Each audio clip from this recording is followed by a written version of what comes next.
les rebelles ougandais de l'ALRA ont annoncé leur volonté de rentrer dans leur pays d'origine, dans une lettre adressée aux autorités territoriales de Dingu, au Hul, dont une copie est parvenue à Radio Okapi mardi 13 mars. L'ALRA subordonne cependant ce retour à un certain nombre des conditions que les destinataires de cette correspondance qualifient de pure distraction.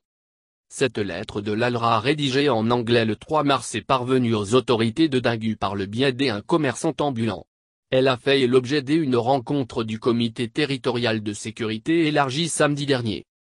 Et l'abbé Jean-Pierre Bagudekia, directeur de la commission diocésaine Justice et Paix de Dingu, énumère quelques-unes des conditions posées par l'ALRA.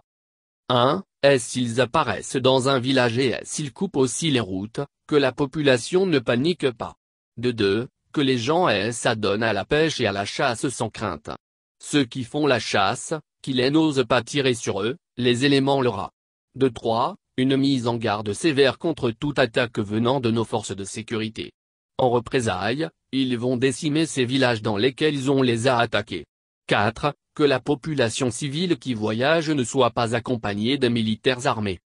Pour le porte-parole du secteur opérationnel Hul des FARDC, le capitaine Carlo Calombo, l'ALRA veut distraire la population congolaise et ses autorités. Son départ de la RDC ne peut en aucun cas être soumis à des préalables. Carlo Calombo soutient que les FARDC vont continuer à traquer ces rebelles pour mettre un terme à ce phénomène. S'ils veulent qu'ils se rendent aux FARDC et déposent les armes. En ce moment-là, ils seront rapatriés bonnement.